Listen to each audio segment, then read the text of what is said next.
Chapter 5 magnet. Ion को attract करने का जो प्रॉपर्टी है उसे हम बोलते हैं मैग्नेटिज्म, एंड जिस ऑब्जेक्ट में ये प्रॉपर्टी होता है उसे हम बोलते हैं मैग्नेट। एंड ये जो मैग्नेटिक फिनोमेना है वो हमें नेचर में देखने को मिलते हैं। एंड अर्थ जो है उसका मैग्नेटिज्म ह्यूमन इवोल्यूशन से भी पहले का है। एंड ये मैग्नेट वर्ड जो है वो एक ग्रीस के आइलैंड के नेम से डिराइव किया गया है कि एक आइलैंड है वहां पे मैग्नेशिया, कि जहां पर पहली बार ये जो मैग्नेटिक ओर डिपॉजिट्स है वो मिले थे।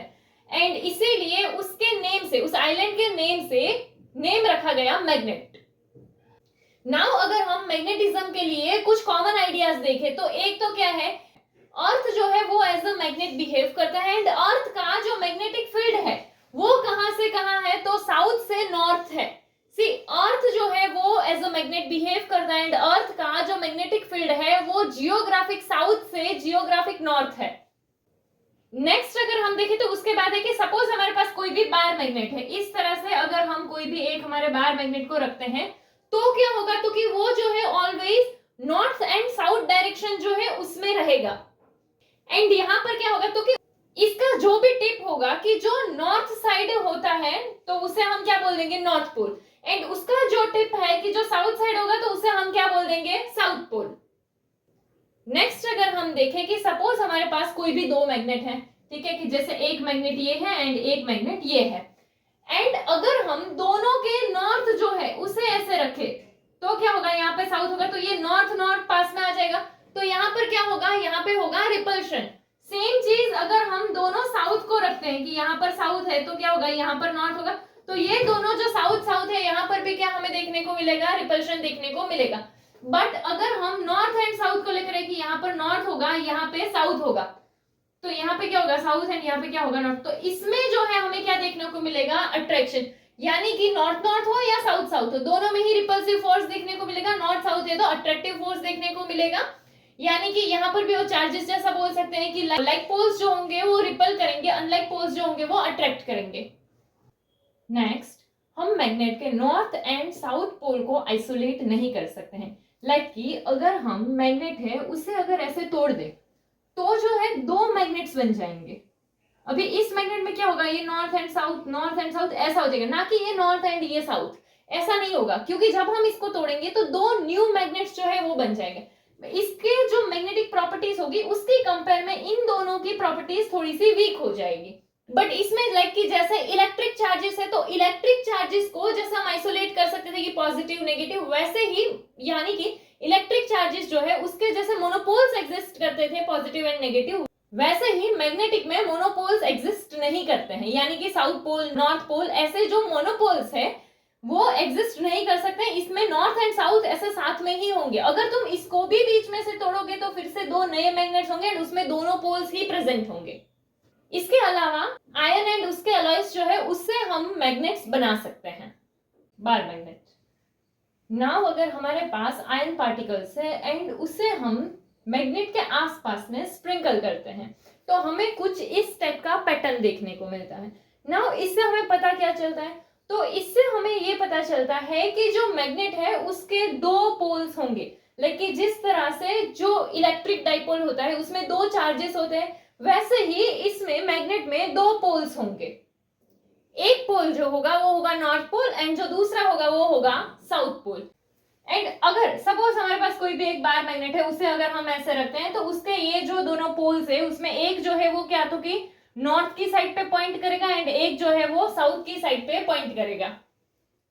एंड अगर हमारे पास सपोज कोई भी करंट कैरिंग वायर है तो उस करंट कैरिंग वायर के आसपास भी हमें इसी टाइप का पैटर्न जो है वो देखने को मिलता है। एंड अगर हमारे पास सपोज कोई भी करंट कैरिंग सोलेनॉइड है तो उस करंट कैरिंग सोलेनॉइड में भी हमें इसी टाइप का पैटर्न जो है वो देखने को मिलता है। नाउ यहाँ पर तीन डायग्राम्स दिए हुए हैं। ये जो है ये क्या शो कर रहे हैं, फील्ड लाइन शो कर रहे हैं। जैसे ये मैग्नेट है, ये सोलेनॉइड है एंड ये एक डाइपोल है। नाउ मैग्नेट में अगर हम देखें तो जो फील्ड लाइंस होगी वो इस तरह से होगी कि लाइक जो मैग्नेट है उसमें फील्ड लाइंस ऐसे होंगी, यानी कि वो नॉर्थ की साइड से जाएगी ऐसे साउथ में आएगी, बट मैग्नेट के इनसाइड वो कहां से कहां मूव करेगी, तो साउथ टू नॉर्थ मूव करेगी। तो इस तरह से मैग्नेटिक फील्ड लाइंस होगी। देन अगर हम सोलेनॉइड में देखें तो सोलेनॉइड में भी हमें कुछ उसी टाइप का स्ट्रक्चर देखने को मिलता है। एंड यहाँ पे है डाइपोल, डाइपोल में देखो यहाँ पे पॉजिटिव है, यहाँ पे नेगेटिव है, एंड नेगेटिव के लिए हमने क्या देखा था, इनसाइड वाली डायरेक्शन में, पॉजिटिव वाले के लिए क्या था, आउटसाइड वाली डायरेक्शन में। तो इसीलिए ये जो है वो वैसे फील्ड लाइंस शो कर रहा है। नाउ अगर हम electric field lines and magnetic field lines का डिफरेंस देखें तो यहाँ देखो मैग्नेटिक फील्ड लाइंस जो है ना वो क्या करती है, तो कि वो क्लोज लूप बनाती है, but electric field lines close loop नहीं बनाती है, क्योंकि वो जो है अगर पॉजिटिव से शुरू होती है तो वो नेगेटिव पे एंड हो जाएगी, क्योंकि नेगेटिव के लिए क्या था, वो इनसाइड वाला था, यानी नेगेटिव के लिए जो फील्ड लाइंस है वो इनफाइनाइट से आएगी एंड चार्ज पे आके एंड हो जाती है, जबकि पॉजिटिव के लिए क्या था, तो कि वो चार्ज से शुरू होगी एंड इनफाइनाइट तक जाती है। तो इसीलिए यहाँ पर जो है वो electric field lines close loop नहीं बनाती है। Characteristics of magnetic field lines, magnetic field lines जो होती है वो कंटिन्यूअस क्लोज लूप बनाती है। नाउ सी, हम लोगों ने जो है एक तो इलेक्ट्रिक डाइपोल वाला देखा था, उसमें क्या था, एक पॉजिटिव चार्ज था एंड एक नेगेटिव चार्ज था, तो उसमें ऐसे पॉजिटिव से फील्ड लाइंस जो है वो स्टार्ट होती थी एंड नेगेटिव पे एंड होती थी, इस टाइप से बनता था, यानी कि ये फिर से नेगेटिव से पॉजिटिव नहीं जाती थी, ये क्लोज लूप नहीं बनाती थी। बट मैग्नेट में अगर हम देखेंगे तो जो मैग्नेटिक फील्ड लाइंस बनेगी वो कैसे होगी, तो वो यहाँ नॉर्थ से साउथ जाएगी, बट मैग्नेट के अंदर यहाँ से वो ऐसे फिर से साउथ से नॉर्थ जाएगी, यानी कि मैग्नेट के लिए अगर हम देखें फील्ड लाइन का डायरेक्शन तो क्या होगा, north to south, but inside magnet क्या होगा, साउथ टू नॉर्थ। तो यहाँ पे देखो ये ऐसे एक क्लोज लूप बन गया, यानी कि मैग्नेटिक फील्ड लाइंस जो है वो एक कंटिन्यूअस क्लोज लूप बनाती है, जो कि हमारी इलेक्ट्रिक फील्ड लाइंस जो है वो नहीं बनाती है। इसके अलावा हमारा जो कोई भी मैग्नेटिक फील्ड है उस फील्ड लाइन के कोई भी पॉइंट पे अगर हम टेंजेंट ड्रॉ करते हैं तो वो उस पॉइंट पे मैग्नेटिक फील्ड का डायरेक्शन शो करता है, यानी कि जैसे अगर हमारा फील्ड लाइन ऐसा है, यहाँ पे अगर इस पॉइंट पे अगर हम ऐसे टेंजेंट ड्रॉ करते हैं तो ये टेंजेंट क्या शो करेगा कि ये पॉइंट पे मैग्नेटिक फील्ड का डायरेक्शन क्या है। यही सेम चीज हमने इलेक्ट्रिक फील्ड वाले में भी देखी थी कि इलेक्ट्रिक फील्ड लाइंस होगी, उसके कोई भी पॉइंट पे टेंजेंट ड्रॉ करेंगे तो इलेक्ट्रिक फील्ड का डायरेक्शन शो करता था। अभी वहां पर ही इलेक्ट्रिक फील्ड लाइंस की जगह पे अगर मैग्नेटिक फील्ड लाइन है तो जो हमें डायरेक्शन मिलेगा वो किसका होगा, वो मैग्नेटिक फील्ड का होगा। इसके अलावा अगर हम देखें कि जहां पर फील्ड लाइंस के नंबर ज्यादा होंगे वहां पे फील्ड कैसा होगा, स्ट्रांग होगा। ये भी हमने इलेक्ट्रिक फील्ड लाइंस में भी देखा था कि अगर नंबर ऑफ फील्ड लाइंस ज्यादा है यानी कि फील्ड स्ट्रांग होगा। तो यहाँ पर जैसे अगर हम देखें कि कोई भी ऐसे एक यूनिट एरिया है हमारे पास, ठीक है, एंड यहाँ पे अगर इसमें से इतनी फील्ड लाइंस जा रही है बट ये वाले में से इतनी फील्ड लाइंस जा रही है, यानी कि इसमें क्या है, तो कि यूनिट एरिया से पास होने वाली फील्ड लाइंस जो है वो ज्यादा है, यहाँ पे कम है, तो मैग्नेटिक फील्ड यहाँ पे कैसा होगा, स्ट्रांग होगा, यहाँ पे कैसा होगा, वीक होगा। यानी कि हम क्या बोल सकते हैं कि जहां पर भी नंबर ऑफ फील्ड लाइंस ज्यादा होंगे पर यूनिट एरिया के हिसाब से, वहां पर जो मैग्नेटिक फील्ड है उसका मैग्नीट्यूड ज्यादा होगा, यानी कि मैग्नेटिक फील्ड जो है वो स्ट्रांग होगा।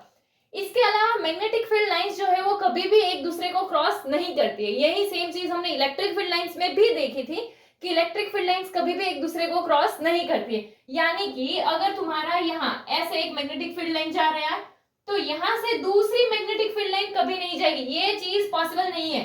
उसका रीजन क्या है, तो कि इन केस ऐसा हो गया तो क्या होगा, तो देखो ये वाला जो फील्ड लाइन है अगर इसके इस पॉइंट पे हम टेंजेंट ड्रॉ करें तो वो क्या यहाँ पे मैग्नेटिक फील्ड का डायरेक्शन शो कर रहा है, बट अगर यहाँ पर उसको क्रॉस करके ऐसे दूसरी मैग्नेटिक फील्ड लाइन आ गई तो क्या होगा, तो कि उसके इस पॉइंट पे अगर हम डायरेक्शन शो करेंगे तो वो यहाँ पे आएगा टेंजेंट के हिसाब से। तो यहाँ पे क्या हुआ, तो कि एक ही पॉइंट के लिए दो डिफरेंट डायरेक्शन मिल रही है। अभी ये चीज पॉसिबल नहीं है, यानी कि अगर ये एक दूसरे को क्रॉस करते हैं तो तुम्हें मैग्नेटिक फील्ड का यूनिक डायरेक्शन नहीं मिलेगा, एंड ऐसा पॉसिबल नहीं है कि एक ही पॉइंट के लिए मैग्नेटिक फील्ड की दो डिफरेंट डायरेक्शन हो। इसीलिए फील्ड लाइंस जो है वो कभी भी एक दूसरे को क्रॉस नहीं करती है। नाउ ये चीज हमने मैग्नेटिक फील्ड लाइंस में भी देखी है, इलेक्ट्रिक फील्ड लाइंस में भी देखी है। Similarity of bar magnets and solenoids magnetic field lines. Now जो बार मैग्नेट होता है उसकी मैग्नेटिक फील्ड लाइंस होती है एंड सोलेनॉइड की भी मैग्नेटिक फील्ड लाइंस होगी। तो इन दोनों के बीच में क्या सिमिलरिटीज है वो अगर हम देखें तो हमें पता है कि जो सोलेनॉइड है, सोलेनॉइड को हम क्या अज्यूम करते हैं, तो कि large number of circulating current की तरह जो है हम सोलेनॉइड को अज्यूम करते हैं। तो सेम चीज हम बार मैग्नेट के लिए भी सोच सकते हैं कि उसमें सर्कुलेटिंग करंट्स हो। नेक्स्ट में अगर हम देखें तो अगर हमने एक चीज देखी थी कि बार मैग्नेट है, उस बार मैग्नेट को अगर हम ऐसे दो हाफ में कट कर दे तो क्या होता था, तो कि ये दोनों ही जो है वो इंडिपेंडेंट मैग्नेट की तरह बिहेव करते थे। तो सेम वे अगर हमारे पास कोई सोलेनॉइड है, उस सोलेनॉइड को भी अगर हम ऐसे हाफ में कट कर देंगे तो हमें दो सोलेनॉइड मिलेंगे।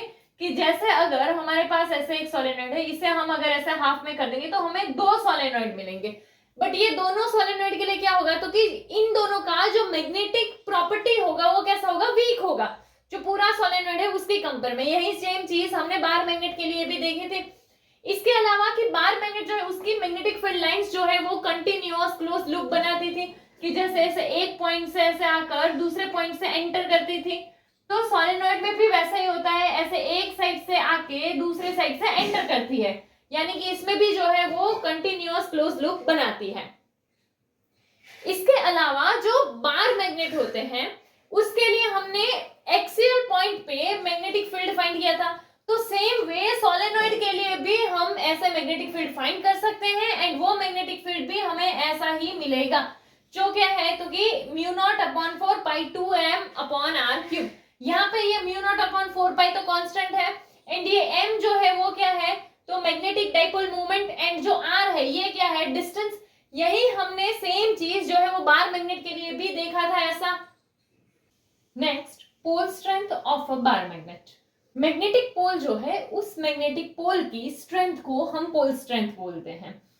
एंड पर यूनिट लेंथ जो मैग्नेटिक डाइपोल मूवमेंट होता है उसे हम पोल स्ट्रेंथ बोलते हैं। यहाँ पर क्या आया है, तो कि पर यूनिट लेंथ जो उसका मैग्नेटिक डाइपोल मूवमेंट है, यानी कि पर यूनिट लेंथ, सपोज की लेंथ कितना हो, 2l जितना हो, एंड उस पर यूनिट लेंथ पे उसका जो मैग्नेटिक डाइपोल मूवमेंट है यानी कि m, तो इसे हम क्या बोलते हैं, पोल स्ट्रेंथ। एंड यहाँ पर जो पोल स्ट्रेंथ को हम डिनोट किससे करते हैं, तो पोल स्ट्रेंथ को हम QM या P से डिनोट करते हैं। एंड ये जो पोल स्ट्रेंथ मैग्नेटिज्म में QM है, वही सेम हमारा जो स्टैटिक इलेक्ट्रिसिटी था उसमें चार्ज, यानी कि स्टैटिक इलेक्ट्रिसिटी में जो चार्ज है वही मैग्नेटिज्म में पोल स्ट्रेंथ है। एंड पोल स्ट्रेंथ जो होता है वो जो कोई भी मैग्नेट है उसके मटेरियल के टाइप पे डिपेंड करता है। एंड पोल स्ट्रेंथ जो है वो एक स्टैटिक क्वांटिटी है। तो यहाँ पर जैसे ये हमने फॉर्मूला बनाया वो किसके लिए बनाया, तो कि सपोज हमारे पास कोई भी एक मैग्नेट है, उस मैग्नेट का लेंथ क्या है, 2l है, एंड उसका मैग्नेटिक डाइपोल मोमेंट क्या हो, m हो। तो उसके लिए हमने ये फॉर्मूला बनाया है।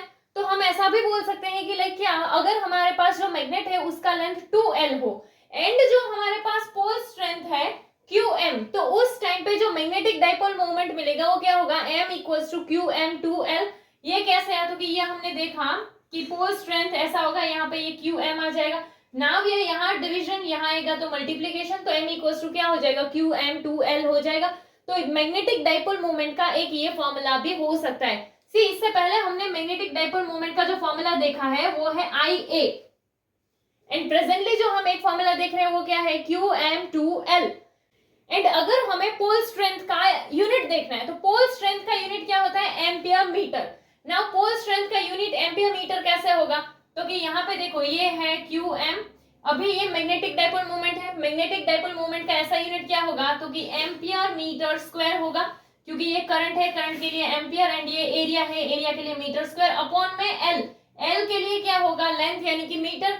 तो ये मीटर एंड यहाँ से एक मीटर कैंसिल हो जाएगा, तो पोल स्ट्रेंथ क्या आएगा, एम्पियर मीटर। ये पोल स्ट्रेंथ का यूनिट है एम्पियर मीटर। एंड यानी कि यहाँ पर हमें एक और फॉर्मूला भी मिला है, मैग्नेटिक डाइपोल मोमेंट का जो फॉर्मूला मिला है वो क्या है, QM2l। नाउ सपोज कि हमारे पास जो मैग्नेटिक फील्ड है वो मैग्नेटिक फील्ड अगर 1 टेस्ला जितना हो गया तो उस टाइम पे पोल स्ट्रेंथ जो है वो मैग्नेटिक फोर्स के इक्वल हो जाएगा। अभी ये क्या है, सपोज कि हमारे पास पोल स्ट्रेंथ के लिए एक और फॉर्मूला है। सी, पोल स्ट्रेंथ यानी क्या है, तो कि यूनिट मैग्नेटिक फील्ड पे जितना फोर्स लगता है वही तो पोल स्ट्रेंथ होता है, कि वो कितना फोर्स यूनिट मैग्नेटिक फील्ड के हिसाब से दे पाए। तो इसीलिए यहाँ पर अगर हम देखें तो एक फॉर्मूला हमें क्या मिलेगा, तो कि Fm/d। तो अगर हमारा जो मैग्नेटिक फील्ड है वो मैग्नेटिक फील्ड अगर 1 टेस्ला होगा तो उस टाइम पे magnetic force and pole strength दोनों क्या हो जाएगा, इक्वल हो जाएगा, क्योंकि यहाँ पे 1 है। तो यहाँ पे इस टाइम पे हमें ऐसा भी मिल सकता है कि QM = Fm। बट अगर इसी फॉर्मूला को हम ध्यान से देखें QM = Fm/b को, तो यहाँ पे तुम क्या कर सकते हो, तो कि यहाँ पर मैग्नेटिक फील्ड को अगर तुम यहाँ से यहाँ भेज दो तो तुम्हें मैग्नेटिक फोर्स का फॉर्मूला मिलेगा, एंड मैग्नेटिक फोर्स का फॉर्मूला क्या हो जाएगा, तो कि Fm = BQ हो जाएगा, कि ये यहाँ से यहाँ आया। अभी बी क्यू, ऐसा ही तो एक फॉर्मूला हमने देखा था इलेक्ट्रिसिटी वाले में। सी इलेक्ट्रिसिटी वाले में हमने एक फॉर्मूला देखा हो, क्या था, क्यू ई, कि यहाँ पर चार्ज एंड इलेक्ट्रिक फील्ड। तो यहाँ पे क्या आ गया, ये क्यू यानी कि ये जो है ये क्या पोल स्ट्रेंथ होगा, एंड ये जो है ये क्या हो गया, मैग्नेटिक फील्ड। तो यहाँ पे अभी हमने देखा कि पोल स्ट्रेंथ जो है वो किससे इक्विवेलेंट होगा, चार्ज से। तो इस एंड यहाँ पर जो है इलेक्ट्रिक फील्ड है, तो यहाँ पे क्या आ गया, मैग्नेटिक फील्ड। तो ये जो है हमारा मैग्नेटिक फोर्स का हमें एक और फॉर्मूला मिल रहा है, वो क्या है, तो कि क्यू एम बी। बट ये फॉर्मूला जो है वो किससे सिमिलर है, तो जो हमने इलेक्ट्रिसिटी में फोर्स का फॉर्मूला देखा था उससे सिमिलर है। Torque on a magnetic needle in a uniform magnetic field. Now अगर कोई भी ऐसे मैग्नेटिक फील्ड प्रेजेंट है एंड उसमें अगर हमने एक मैग्नेटिक नीडल रखी है, तो उसके ऊपर मैग्नेटिक फोर्स कैसा लगेगा, वो अगर हम फाइंड करें तो यहाँ पे एक मैग्नेटिक नीडल है, इस मैग्नेटिक नीडल का मैग्नेटिक डाइपोल मूवमेंट सपोज क्या है, m है, एंड इसको हमने यहाँ पर रखा है। ये जो मैग्नेटिक फील्ड है हमारा वो कौन सा, तो कि ये डायरेक्शन में है, एंड ये नीडल में यहाँ अगर हम देखें n से s, ये जो डिस्टेंस है ये क्या है, तो कि ये जो है मैग्नेटिक लेंथ बोल सकते हैं इसको, एंड ये सपोज क्या हो 2l जितना हो। तो यहाँ पे क्या आ गया, तो कि मैग्नेटिक लेंथ जो होगा ns वो क्या है 2l। ये ऐसा है कि अगर हमारे पास नीडल है, ये वाला जो है कि ये दोनों के बीच का डिस्टेंस ये जो है ये क्या है, मैग्नेटिक लेंथ, एंड वो हमने कितना लिया है 2l। उसके बाद है हर एक पोल के लिए अगर हम पोल स्ट्रेंथ देखें तो वो क्या आएगा, qm, and magnetic dipole movement को हम किससे लिख रहे हैं, m से, एंड मैग्नेटिक डाइपोल मूवमेंट का फॉर्मूला हमने देखा था वो क्या था, qm 2l। इसके अगले वाले लेक्चर में ही हमने ये मैग्नेटिक डाइपोल मूवमेंट का फॉर्मूला सीखा था। इसके अलावा अगर हम देखें तो यहाँ पर है क्या, वो सी, जब हम इसको एक्सटर्नल मैग्नेटिक फील्ड में रखते हैं तो इसमें जो है फोर्स होता है। अभी फोर्स हमें कैसे देखने को मिलेगा, सी नॉर्मली मैग्नेटिक फील्ड कैसे, तो कि नॉर्थ टू साउथ होता है। नाउ ये वाला जो है वो ये डायरेक्शन में इधर ऐसे फोर्स लगाएगा, ये वाला जो है वो ये डायरेक्शन में इधर ऐसे फोर्स लगाएगा। इसकी वजह से होगा क्या, तो कि इसकी वजह से ये नीडल जो है वो रोटेट करना शुरू करेगा। सी यहाँ पर जो लीनियर फोर्स होगा, इसका लीनियर फोर्स तो जीरो हो जाएगा। लीनियर फोर्स जीरो क्यों होता है, वो अगर हम देखें तो क्या, तो कि ये दोनों फोर्सेस जो है इनका मैग्नीट्यूड कैसा होगा, सेम होगा। मैग्नीट्यूड सेम है बट दोनों का डायरेक्शन कैसा है, अपोजिट है। तो अपोजिट डायरेक्शन की वजह से एक पॉजिटिव हो जाएगा एक नेगेटिव हो जाएगा, तो जो रिजल्टेंट फोर्स आएगा वो क्या हो जाएगा, जीरो हो जाएगा। बट ये दोनों फोर्सेस नॉन कोलिनियर है, एंड जब ये नॉन कोलिनियर है तो इसी की वजह से हमें इसमें टॉर्क प्रोड्यूस होता हुआ दिखेगा। सी ये चीज हमने डाइपोल वाले में देखी थी कि ऐसे डाइपोल था, एंड अगर ऐसे दो डिफरेंट टाइप के फोर्सेस हैं जो दो नॉन कोलिनियर पॉइंट्स पर है तो वो रोटेट करना शुरू करेगा, एंड यहाँ पर कि दोनों का मैग्नीट्यूड जो है वो इक्वल है, डायरेक्शन अपोजिट है, इसीलिए इसका जो रिजल्टेंट फोर्स होगा वो जीरो हो जाएगा, बट हमें फिर भी टॉर्क जो है वो देखने को मिलता है। तो यहाँ पे टॉर्क तो प्रोड्यूस होगा ही। चलो इसके अलावा अगर हम देखें तो एक की हम दोनों का फोर्स देखते हैं कि यहाँ पे जो फोर्स है एंड यहाँ पे जो फोर्स है, तो जो साउथ पोल पे जो फोर्स है उसे हम क्या बोल देते हैं, एफ एस, तो उसे हम क्या बोल देते हैं, माइनस क्यू एम बी। ये कहां से आया, इसके अगले वाले लेक्चर में हमने फोर्स का फॉर्मूला देखा था, वो क्या था, तो कि Q B Q M B ऐसा था। तो यहाँ पे अगर हम देखें ये जो फोर्स है, तो साउथ पोल के लिए हमने ये लिया, नॉर्थ पोल के लिए हमने क्या ले लिया, क्यू एम बी। ऐसा क्यों किया, तो अभी मैंने तुमको क्या बोला, तो कि एक जो है वो पॉजिटिव होगा एक नेगेटिव होगा, क्योंकि दोनों का डायरेक्शन कैसा अपोजिट है, तो इसको नेगेटिव ले लेते हैं इसको पॉजिटिव ले लेते हैं। नाउ ये दोनों फोर्सेस जो है वो कैसे हैं, तो कि अनलाइक फोर्सेस है, एंड इसी की वजह से मतलब दोनों का डायरेक्शन जो है यहाँ पर अगर हम देखें दोनों का डायरेक्शन मेनली अपोजिट है, इसी की वजह से ये जो है वो रोटेट करना शुरू करेगा, एंड ये इस डायरेक्शन में ये इस डायरेक्शन में, यानी कि वो ऐसे रोटेट करेगा, यानी ये नीडल जो है वो कैसे क्लॉकवाइज रोटेट करेगा। तो यहाँ पर रोटेट कर रहे हैं यानी इसमें टॉर्क प्रोड्यूस हो रहा है। तो टॉर्क अगर हम देखें तो टॉर्क का फॉर्मूला क्या था, तो कि magnitude of force into perpendicular distance between two forces. तो चलो मैग्नीट्यूड ऑफ फोर्स, फोर्स तो हमें पता है कि फोर्स का वैल्यू तो यही है, but perpendicular distance between two force यानी परपेंडिकुलर यानी 90 डिग्री के हिसाब से होना चाहिए। तो ये दोनों के बीच का परपेंडिकुलर डिस्टेंस फाइंड करना हो तो इसको यहाँ से ऐसे एंड ऐसे लेंगे। तो यहाँ पर जो परपेंडिकुलर डिस्टेंस चाहिए हमें, तो परपेंडिकुलर डिस्टेंस कौन सा आ रहा है, ये एन डी आ रहा है। तो वो अगर हमें फाइंड करना हो तो देखो एक हम ऐसे ट्राइंगल लेते हैं, ठीक है, वो ट्राइंगल कैसा है, यहाँ से ऐसे है, तो ये क्या हो जाएगा हाइपोटेनियस हो जाएगा 2l, यहाँ पे एंगल सपोज क्या है थीटा, तो अगर तुमको ये चाहिए तो ये थीटा के कौन सी साइड है, अपोजिट, अपोजिट साइड है तो साइन लेते हैं, यानी क्या आ जाएगा sine theta equals to opposite upon hypotenuse होता है।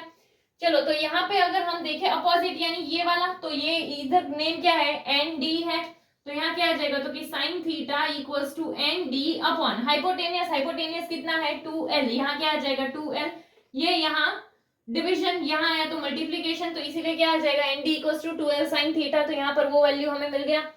तो चलो परपेंडिकुलर डिस्टेंस के लिए क्या एन डी, एंड यहाँ उसका वैल्यू ले लिया हमने क्या 2l साइन थीटा, तो इसको हम ऐसे लिख सकते हैं। अभी देखो यहाँ पे अगर हम देखें QM2l, ये हमारा क्या था, मैग्नेटिक डाइपोल मोमेंट, अभी ही हमने यहाँ पर देखा, ठीक है, ये m इक्वल्स टू QM2l, तो इसकी जगह पर हम m लिख सकते हैं। चलो यहाँ पे b एंड ये साइन थीटा, तो टॉर्क का फॉर्मूला क्या आया, mb साइन थीटा। अभी इसको वेक्टर के फॉर्म में लिखेंगे तो क्या आ जाएगा, तो कि torque tau equals to m cross b, ऐसा हो जाएगा। नाउ अगर तुम देखो यही सेम चीज तो हमने डाइपोल में देखी थी, डाइपोल में टॉर्क का जो फॉर्मूला आया था वो क्या था, पीई साइन थीटा था, पीई साइन थीटा, या तो क्या बोल सकते हो पी क्रॉस ई, तो पी जो है वो क्या था, इलेक्ट्रिक डाइपोल मोमेंट, यहाँ पे एम आया है यानी क्या मैग्नेटिक डाइपोल मोमेंट, एंड दूसरा क्या था पीई, ई यानी इलेक्ट्रिक फील्ड, यहाँ पे क्या है बी यानी मैग्नेटिक फील्ड, तो पी साइन थीटा था, यहाँ क्या है एम बी साइन थीटा, यानी कि मैग्नेटिक के लिए एंड इलेक्ट्रिक के लिए, सिर्फ जो है उसके ये टर्म्स जो है वो बदलते हैं, बाकी सेम रहता है, यानी कि मैग्नेटिक मोमेंट आता है, मैग्नेटिक फील्ड आता है, वैसे ही उसमें क्या था इलेक्ट्रिक डाइपोल मोमेंट आता था एंड इलेक्ट्रिक फील्ड आता था। तो ये जो है हमारा क्या है टॉर्क का formula M B sine theta, और क्या बोल सकते हो एम क्रॉस बी। नेक्स्ट अभी हमने टॉर्क का फॉर्मूला देखा कि tau equals to M cross B, या तो क्या हो सकता है एम बी साइन थीटा। अभी यहाँ पे अगर हम देखें तो क्या था, तो कि ऐसा मैग्नेटिक फील्ड था एंड यहाँ पे जो है वो ऐसे नीडल था, तो ये नीडल जो है ऐसे घूमेगा, तो यहाँ पे कि जैसे सपोज वो ऐसे था एंड ऐसे होया, तो इन शॉर्ट उसका थीटा जो है वो चेंज होगा, यानी कि एंगल बदलता है, एंड जब वो ऐसे रोटेट करेगा यानी कि उसके ऊपर वर्क हो रहा होगा। एंड हमने एक चीज क्या देखी थी कि वर्क जो है वो पोटेंशियल एनर्जी के फॉर्म में स्टोर होता है, तो अगर हमें इसके लिए मैग्नेटिक पोटेंशियल एनर्जी फाइंड करनी है तो वो सेम हम इलेक्ट्रिक पोटेंशियल एनर्जी फाइंड करते थे उसी वे से कर सकते हैं। सी हमने इलेक्ट्रिसिटी में टॉर्क जो फाइंड किया था वो क्या था पीई साइन थीटा, एंड इसके बाद हमने जो है पोटेंशियल एनर्जी फाइंड किया था, तो सेम वे हम मैग्नेटिक पोटेंशियल एनर्जी भी फाइंड कर सकते हैं, बट यहाँ पर मैग्नेटिक पोटेंशियल एनर्जी में भी होगा क्या, तो कि जो वर्क है वो पोटेंशियल एनर्जी के फॉर्म में स्टोर होगा, तो इसीलिए अगर हम वर्क देखें तो जो है एंगल चेंज हो रहा है एंड टॉर्क है, तो इसीलिए जो वर्क होगा वो किसके हिसाब से होगा, तो कि टाउ एंड थीटा के हिसाब से होगा, एंड फिर वही पोटेंशियल एनर्जी के फॉर्म में स्टोर होता है, तो हम डायरेक्टली पोटेंशियल एनर्जी के लिए करें तो क्या आएगा, तो कि टाउ थीटा डी थीटा आएगा, क्योंकि एंगल जो है वो चेंज हो रहा होगा। एंड यहाँ पे ये UM क्या है मैग्नेटिक पोटेंशियल एनर्जी। चलो तो यहाँ पे ये जो टाउ थीटा है तो वो क्या होगा हमारा MB साइन थीटा लिख सकते हैं, तो यहाँ पे क्या आ गया MB साइन थीटा, एंड यहाँ पर क्या है D थीटा, यानी जो एंगल तुम्हारा चेंज हुआ है, सी ये इंटीग्रेशन है, इंटीग्रेशन क्योंकि चेंज हुआ है, ठीक है, कि पहले तुम्हारा एंगल कुछ होगा फिर तुम्हारा एंगल कुछ होगा, तो ये हम फाइंड करें तो यहाँ पे लाइक लिमिट लगा सकते हैं कि जो तुम्हारा एंगल है एंड जो एंगल आया, like you can say θ1 and θ2, जैसा हमने फर्स्ट चैप्टर के लिए किया था। तो यहाँ पे अगर हम देखें तो ये MB जो है वो तो कांस्टेंट निकलेगा, एंड यहाँ पर थीटा है यानी कि थीटा के रिस्पेक्ट में ही इंटीग्रेशन होगा, तो सिर्फ किसका इंटीग्रेशन होगा साइन थीटा का होगा, तो ये MB जो है वो कांस्टेंट का कांस्टेंट निकलेगा, साइन थीटा का इंटीग्रेशन क्या होगा माइनस कॉस थीटा, तो यहाँ पे कॉस थीटा एंड ये क्या कर दिया माइनस, तो इसीलिए क्या आ गया minus MB cos theta, and इसको हम ऐसे भी लिख सकते हैं कि माइनस M डॉट B। तो यहाँ पे कि थीटा जो है वो क्या था, तो कि theta magnetic dipole movement and magnetic field दोनों के बीच का एंगल है। नाउ जब यहाँ पर कि दोनों के बीच का एंगल जो है वो कितना हो 90 डिग्री हो, तो उस टाइम पे पोटेंशियल एनर्जी क्या हो जाएगा जीरो हो जाएगा। उसका रीजन अगर ये 90 डिग्री हुआ यानी कि क्या आ जाएगा, तो कि MB cos 90 आ जाएगा, एंड cos 90 का वैल्यू क्या होता है जीरो, एंड जीरो के साथ मल्टीप्लीकेशन जीरो होगा, तो इसीलिए जब थीटा 90 डिग्री होगा तो उस टाइम पे पोटेंशियल एनर्जी क्या हो जाएगा जीरो हो जाएगा। नाउ ये कब होगा, तो जब हमारा नीडल क्या हो जाए परपेंडिकुलर। सी अगर यहाँ पे मैग्नेटिक फील्ड है एंड मैग्नेटिक नीडल जो है वो ऐसे आ गया, एंड मैग्नेटिक डाइपोल मोमेंट जो है मैग्नेटिक डाइपोल मोमेंट का डायरेक्शन हमने देखा था वो क्या था साउथ टू नॉर्थ, ठीक है, तो इसीलिए वो क्या इन शॉर्ट ऐसा परपेंडिकुलर आ जाएगा कि लाइक मैग्नेटिक फील्ड यहाँ पर है, मैग्नेटिक डाइपोल मोमेंट अगर इस वे में आया तो यहाँ पर परपेंडिकुलर 90 डिग्री का एंगल बनेगा, तो पोटेंशियल एनर्जी जीरो हो जाएगा। नाउ अगर दोनों के बीच में थीटा जो है वो कितना हो जाए, जीरो हो जाए, मतलब जो मैग्नेटिक फील्ड है एंड मैग्नेटिक डाइपोल मूवमेंट है उन दोनों के बीच का एंगल अगर जीरो हो जाए, जीरो एंगल कब होगा, तो कि ये है हमारा मैग्नेटिक फील्ड, यहाँ पे है सपोज हमारा नीडल, एंड हमारा जो मैग्नेटिक डाइपोल मूवमेंट भी अगर यही साइड रहा तो जीरो का एंगल आएगा। तो यहाँ पर क्या ले लेते हैं, साउथ, यहाँ क्या आ जाएगा, नॉर्थ, क्योंकि मैग्नेटिक डाइपोल मूवमेंट क्या होता है, साउथ टू नॉर्थ। तो देखो यहाँ पर ये साउथ है, ये नॉर्थ है, यानी मैग्नेटिक डाइपोल मूवमेंट भी इस साइड, मैग्नेटिक फील्ड भी इस साइड, तो एंगल जीरो का बन जाएगा। एंड अगर एंगल जीरो यानी यहाँ क्या आएगा, कॉस जीरो, कॉस जीरो यानी ये क्या बचेगा, माइनस एम बी ही बचेगा। तो यहाँ पर उस टाइम पे माइनस एम बी मिलेगा, एंड ये कब कैसा होगा, तो कि सबसे मिनिमम वैल्यू होगा एंड ये मोस्ट स्टेबल पोजीशन होगा। उसके बाद सपोज कि दोनों के बीच में एंगल क्या आ जाए, 180 का, 180 का एंगल, यानी मैग्नेटिक फील्ड इस साइड है तो मैग्नेटिक डाइपोल मूवमेंट ये साइड होगा। तो लाइक कि जब अगर ऐसा हुआ तो ऐसे एंगल जो है वो कितने का आ जाएगा, 180 का आ जाएगा। तो ऐसा कब होगा, तो कि यहाँ पे हमारा है ऐसे मैग्नेटिक फील्ड, एंड जो तुम्हारा नीडल है उसके लिए जो तुम मैग्नेटिक डाइपोल मूवमेंट फाइंड कर रहे हो, साउथ टू नॉर्थ, यानी यहाँ साउथ एंड यहाँ नॉर्थ, इस तरह से ऐसे हो जाएगा कि चलो साउथ टू नॉर्थ, यानी कि मैग्नेटिक डाइपोल मूवमेंट ये साइड, मैग्नेटिक फील्ड ये साइड, तो दोनों के बीच में जो एंगल होगा वो 180 का बन जाएगा। एंड 180 यानी cos 180 आ जाएगा, एंड cos 180 का वैल्यू क्या होता है, -1 होता है। तो यहाँ पे जब -1 आएगा तो क्या होगा, तो कि माइनस एम बी, एंड क्या है, -1 माइनस माइनस प्लस हो जाएगा, तो इसीलिए क्या आएगा, एम बी। तो जब थीटा 180 होगा तो उस टाइम पे मैक्सिमम वैल्यू तुमको मिलेगा, एंड ये कैसा होगा, तो कि ये मोस्ट अनस्टेबल पोजीशन होगा। इलेक्ट्रोस्टैटिक एंड मैग्नेटिज्म में अगर हम दोनों का कंपैरिजन देखते हैं तो पहले अगर हम देखें यहाँ पे इलेक्ट्रोस्टैटिक है एंड यहाँ पर मैग्नेटिज्म है, तो दोनों में फील्ड देखने को मिलता है। वो हमने देखा था कि चार्ज के आसपास जो है वो इलेक्ट्रिक फील्ड बनता है, एंड जहां पर भी मैग्नेटिज्म होता है तो वहां पर हमें मैग्नेटिक फील्ड देखने को मिलता है। एंड जो इलेक्ट्रिक फील्ड है उसे हम किससे लिखते हैं, ई से लिखते हैं, वही मैग्नेटिक फील्ड को हम किससे लिखते हैं, बी से लिखते हैं। एंड इलेक्ट्रिक फील्ड का अगर हम डायरेक्शन देखें तो क्या होता है, पॉजिटिव टू नेगेटिव, वही मैग्नेटिक फील्ड का जो डायरेक्शन होता है वो क्या है, नॉर्थ टू साउथ। फिर है पोल स्ट्रेंथ, तो इलेक्ट्रोस्टैटिक में जो पोल स्ट्रेंथ है उसे हम किससे, तो कि उसमें चार्ज होता है पोल स्ट्रेंथ के लिए, एंड उसे हम किससे लिखते हैं, क्यू से। वहीं पर मैग्नेटिज्म में पोल होंगे, जो मैग्नेटिक पोल्स होते हैं, तो उसे हम किससे लिखते हैं, क्यू एम से। देन डाइपोल मूवमेंट की हमें इलेक्ट्रोस्टैटिक एंड मैग्नेटिज्म दोनों में ही डाइपोल मूवमेंट देखने को मिलता है। इलेक्ट्रोस्टैटिक के डाइपोल मूवमेंट को हम इलेक्ट्रिक डाइपोल मूवमेंट बोलते हैं, एंड उससे किससे लिखेंगे, पी से। वही मैग्नेटिज्म का जो डाइपोल मूवमेंट है उसे हम बोलते हैं मैग्नेटिक डाइपोल मूवमेंट, एंड उससे जो है हम किससे लिखते हैं, एम से। नाउ दोनों का अगर फॉर्मूला देखें तो यहाँ पर क्या है, 2aq, एंड यहाँ पर क्या है, qm2l। तो यहाँ देखो ये 2a जो है वो क्या है, तो कि वो जो है दोनों चार्जेस के बीच का डिस्टेंस होगा डाइपोल में। सेम वे यहाँ पर जो 2l है वो दोनों पोल्स के बीच का डिस्टेंस, यानी कि ये मैग्नेटिक लेंथ होगा। एंड यहाँ पर क्या है, तो कि यहाँ पे Q चार्ज है, एंड यहाँ पर क्या है, मैग्नेटिक पोल। अभी दोनों में जो कांस्टेंट यूज होते हैं वो अगर हम देखें तो इलेक्ट्रोस्टैटिक में जो कांस्टेंट यूज होता है वो क्या है, 1/4πε0, एंड ये क्या है, K है। वहीं अगर हम मैग्नेटिज्म में देखें तो उसमें जो कांस्टेंट यूज होता है वो है μ0/4π। देन अगर डाइपोल मूवमेंट यहाँ पर हमने देखा, बट डाइपोल मूवमेंट का डायरेक्शन देखें तो यहाँ पर जो इलेक्ट्रोस्टैटिक में डाइपोल मूवमेंट का डायरेक्शन है वो होगा negative charge to positive charge. वहीं पर मैग्नेटिज्म में जो हमें डाइपोल मूवमेंट देखने को मिलेगा वो होगा साउथ टू नॉर्थ। सी यहाँ पर देखो, जैसे इलेक्ट्रिक फील्ड क्या है, पॉजिटिव टू नेगेटिव, तो यहाँ डाइपोल मूवमेंट क्या आ गया, नेगेटिव टू पॉजिटिव। वहीं यहाँ पर मैग्नेटिक फील्ड क्या है, नॉर्थ टू साउथ, तो जो डाइपोल मूवमेंट आ गया वो क्या है, साउथ टू नॉर्थ। तो एंड यहाँ पर ये जो है कांस्टेंट में कि 1/4πε0, यहाँ पर क्या है, μ0/4π, तो ये 4π एंड 4π तो सेम है, तो हम क्या बोल सकते हैं कि 1/ε0 जो है उसकी जगह पर क्या होगा, μ0। इसके अलावा हमने जो है फॉर्मूलाज देखे थे, वो फॉर्मूलाज जो है कि डाइपोल है तो डाइपोल के एक्सियल पॉइंट पर इलेक्ट्रिक फील्ड फाइंड करने के लिए, फिर उसके इक्वेटोरियल पॉइंट पे इलेक्ट्रिक फील्ड फाइंड करने के लिए फॉर्मूला देखे थे। तो वहीं अगर हम पहले उसका इक्वेटोरियल पॉइंट वाला देखते हैं तो इक्वेटोरियल के लिए हमें जो फॉर्मूला मिला था वो क्या था, -kp/r³, ऐसा था। एंड ये k की जगह क्या पुट कर सकते हैं, तो कि 1/4πε0, तो इसीलिए यहाँ क्या है, 4πε0 p एंड r³। इसी को अगर हम मैग्नेटिज्म के लिए बनाते हैं तो यहाँ पर क्या हो गया कि हमने देखा था 1/4πε0, वहां पर क्या था इसमें μ0/4π, तो देखो ये वहीं आ गया μ0/4π, या तो ऐसे भी कर सकते हो कि यहाँ पर 4π है तो 4π आएगा एंड 1/ε0 जो है उसके लिए क्या लिखोगे μ0। फिर यहाँ पर इलेक्ट्रिक डाइपोल मोमेंट है तो यहाँ क्या पुट करोगे मैग्नेटिक डाइपोल मोमेंट m। फिर ये जो है ये दोनों में ही क्या है डिस्टेंस है r3।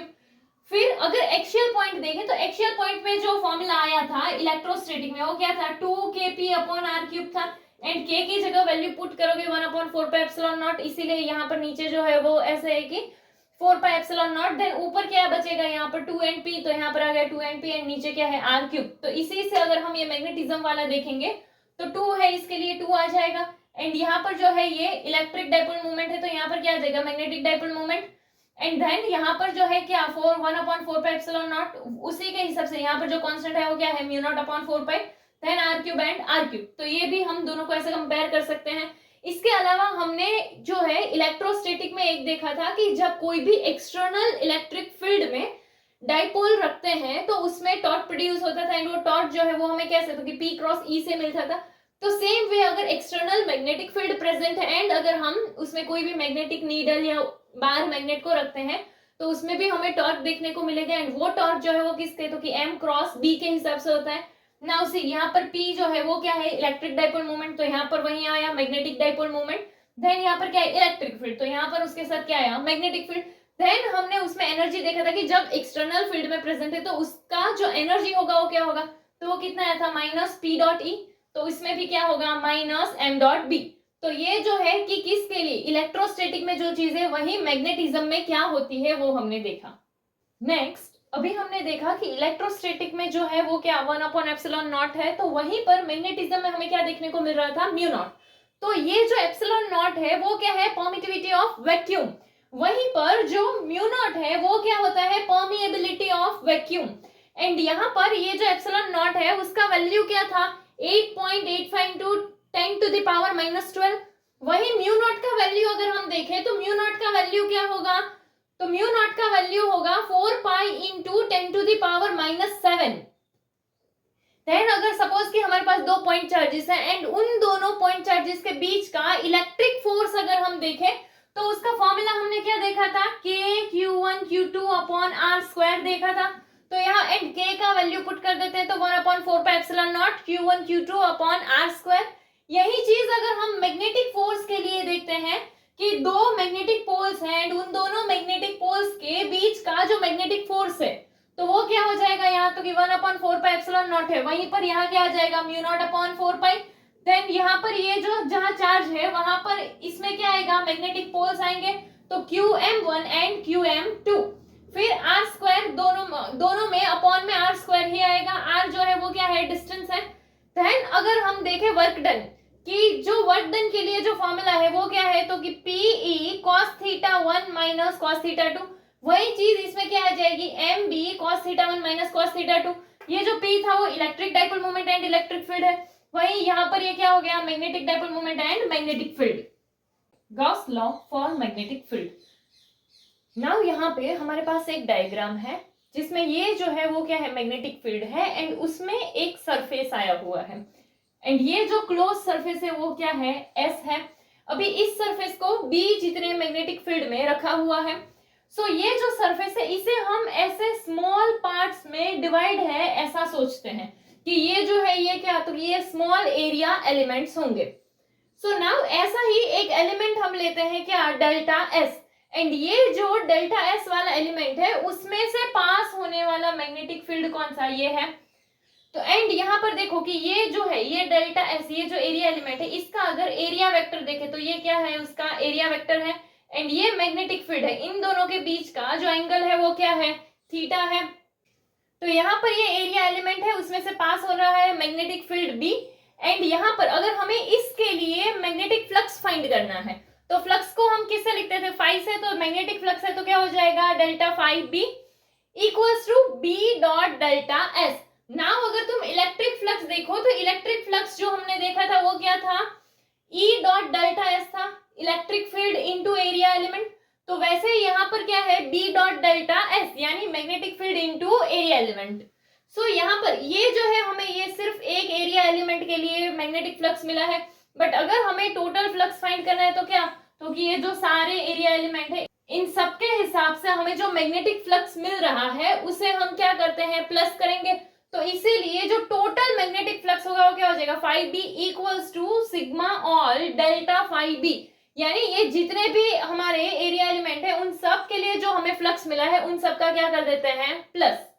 एंड यहाँ पर डेल्टा फाई बी जो है वो अगर हम यहाँ पुट करें तो क्या हो जाएगा, B dot delta S.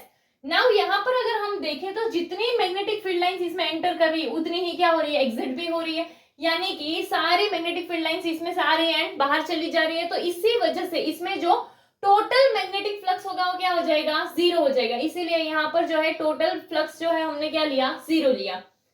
And यहाँ पर कि ये जो हमने सिग्मा में ऑल लिखा है, ये ऑल किसके लिए, तो कि जितने भी हमारे एरिया एलिमेंट है उन सब एरिया एलिमेंट के लिए आएगा, क्योंकि वही सारे एरिया एलिमेंट के हिसाब से जो है हमें टोटल फ्लक्स जो है वो मिलेगा।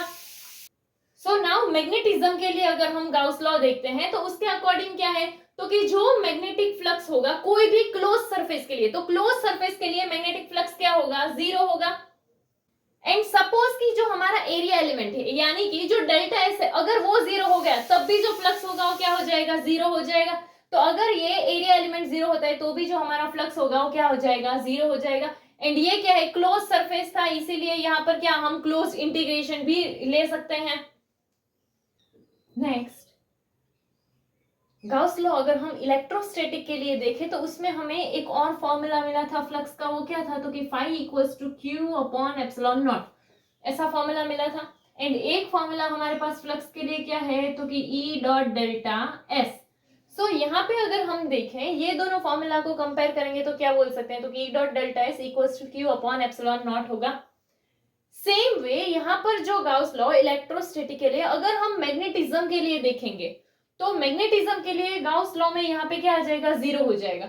ये वाली टर्म की जगह इसमें जीरो होता क्यों है, तो कि इसमें हमने क्या देखा था कि इलेक्ट्रोस्टैटिक में मोनोपोल्स एग्जिस्ट करते हैं, यानी कि हमें कोई भी एक पॉजिटिव चार्ज या नेगेटिव चार्ज मिल सकता है। बट मैग्नेटिज्म में मोनोपोल्स एग्जिस्ट नहीं कर सकते हैं, यानी कि तुमको सिर्फ नॉर्थ पोल मिले या सिर्फ साउथ पोल मिले, ऐसा नहीं हो सकता है। नॉर्थ एंड साउथ दोनों ही पोल्स प्रेजेंट होंगे। तो इसीलिए कि Gauss law magnetism and electrostatics के लिए जो है उसमें मेन डिफरेंस यही है कि जो मैग्नेटिक पोल्स है या यू कैन से जो मोनोपोल्स है वो हमें देखने को नहीं मिलते हैं मैग्नेटिज्म में। मैग्नेटाइजेशन, नाउ मैग्नेटाइजेशन क्या होता है वो अगर हम देखें तो कोई भी हमारे पास अगर कोई भी यूनिट वॉल्यूम के हिसाब से जितना हमें नेट मैग्नेटिक मूवमेंट मिलता है उसे हम क्या बोलते हैं, मैग्नेटाइजेशन बोलते हैं। यानी कि हमारे पास एक कोई भी वॉल्यूम है तो उसमें यूनिट वॉल्यूम के हिसाब से जितना नेट मैग्नेटिक मूवमेंट हमें मिल रहा है वो क्या होगा, मैग्नेटाइजेशन होगा। ऐसा ही हमने पोलराइजेशन में देखा था कि यूनिट वॉल्यूम के हिसाब से जितना डाइपोल मूवमेंट मिल रहा था, इलेक्ट्रिक डाइपोल मूवमेंट, वो क्या था, पोलराइजेशन। तो वैसे ही मैग्नेटाइजेशन में क्या होगा, तो कि जितना हमें यूनिट वॉल्यूम के हिसाब से जो नेट मैग्नेटिक मूवमेंट मिल रहा है वो होगा मैग्नेटाइजेशन। एंड इस मैग्नेटाइजेशन को हम किससे लिखते हैं, एम से। नाउ ये जो है मैग्नेटाइजेशन वो क्या होगा, वेक्टर क्वांटिटी होगा, क्योंकि जो हमारा मैग्नेटिक मूवमेंट है वो एक वेक्टर क्वांटिटी है, यानी कि उसका डायरेक्शन फिक्स है। जो हमारा मैग्नेटिक मूवमेंट है, मैग्नेटिक मूवमेंट का डायरेक्शन क्या है, साउथ टू नॉर्थ। तो इसीलिए जो मैग्नेटाइजेशन है वो भी हमारा क्या है, एक वेक्टर क्वांटिटी है। नाउ अगर हम मैग्नेटाइजेशन का यूनिट देखते हैं तो देखो यहाँ पे पहले तो है हमारे पास ये मैग्नेटिक मूवमेंट है। मैग्नेटिक मूवमेंट का अगर हम ऐसा यूनिट देखें तो क्या था, एम्पियर मीटर स्क्वायर अपॉन में वॉल्यूम, वॉल्यूम का क्या होगा, मीटर क्यूब। ये एम्पियर मीटर स्क्वायर क्यों आया, तो कि हमारा जो मैग्नेटिक मूवमेंट था उसका फॉर्मूला क्या है, एम इक्वल्स टू आई ए, ऐसा फॉर्मूला था आई ए। एंड आई के लिए क्या आ गया, एम्पियर। एंड एरिया के लिए क्या आ गया, मीटर स्क्वायर। यहाँ पे वॉल्यूम है तो वॉल्यूम के लिए नीचे क्या आ गया, मीटर क्यूब। तो ये मीटर स्क्वायर एंड यहाँ से वो कैंसिल होगा तो नीचे यहाँ बचा क्या, नीचे एक मीटर बचा है तो यहाँ क्या आ गया, एम्पियर पर मीटर। तो इसका जो ऐसा यूनिट होगा वो क्या होगा, एम्पियर पर मीटर। यहाँ तो तुम उसको एम्पियर मीटर इनवर्स से भी लिख सकते हो। नाउ यहाँ पर ये हमने देखा मैग्नेटाइजेशन क्या होता है। अभी अगर हम magnetization and magnetic intensity in दोनों के बीच का रिलेशन देखते हैं कि जो मैग्नेटाइजेशन है एंड मैग्नेटिक इंटेंसिटी इन दोनों के बीच का रिलेशन क्या है। इसके लिए सपोज कि हम जो है कोई भी n टर्न्स वाला सोलेनॉइड लेते हैं, ठीक है, कि जिसमें per unit length n turns हो। एंड उसमें से पास होने वाला क्या हो, I होगा। तो यहाँ पर मैग्नेटिक फील्ड देखने को मिलेगा, करंट पास हो रहा है तो सोलेनोइड में हमें मैग्नेटिक फील्ड दिखने को मिलेगा। तो सोलेनोइड के इंटीरियर में जो मैग्नेटिक फील्ड होगा वो क्या होगा, B naught equals to mu naught n I. ये फॉर्मूला हमने 4th चैप्टर में देखा था। इसके अलावा कि सपोज जो है सोलेनोइड का इंटीरियर जो है उसमें हम कोई मटेरियल रखते हैं, ठीक है, यानी कि ऐसे जो है हमारा सोलेनोइड है, तो यहाँ हमें मैग्नेटिक फील्ड तो मिल ही रहा होगा, बट यहाँ पर जो है सपोज कि हम ऐसे कोई एक मटेरियल रखते हैं ना, ये मटेरियल सपोज ऐसा हो कि जिसमें मैग्नेटाइजेशन हो सकता है, यानी कि यू कैन से इसका मैग्नेटाइजेशन जो है वो नॉन जीरो होगा। तो यहाँ पर जो है इनसाइड वाले के लिए हम ऐसा बोल सकते हैं कि जो वहां पर मैग्नेटिक फील्ड होगा वो ज्यादा होगा। नाउ यहाँ पे मैग्नेटिक फील्ड ज्यादा क्यों होगा, तो कि एक तो यहाँ पे ये जो सोलेनोइड है उसकी वजह से यहाँ पर एक मैग्नेटिक फील्ड हमें ऑलरेडी देखने को मिल रहा है। सेकेंडली ये जो मटेरियल है वो मटेरियल में मैग्नेटाइजेशन होगा, तो इसकी वजह से ये मटेरियल का भी मैग्नेटिक फील्ड होगा।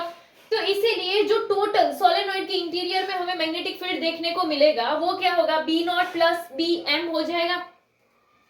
ये जो बी नॉट है, ये बी नॉट क्या है, क्योंकि यहाँ पर की जो आई करंट पास हो रहा है उसकी वजह से सोलेनोइड में इंटीरियर में जो कोई भी मैग्नेटिक फील्ड क्रिएट हो रहा है। देन प्लस यहाँ पर क्या है, बी एम। नाम ये बी एम क्या है, तो कि अंदर जो हमने मटेरियल रखा है कि जिसका मैग्नेटाइजेशन हो सकता है एंड उसकी वजह से जो मैग्नेटिक फील्ड बना, तो ऐसे दो मैग्नेटिक फील्ड है तो टोटल मैग्नेटिक फील्ड यहाँ पर जो होगा वो दोनों के प्लस के हिसाब से आएगा।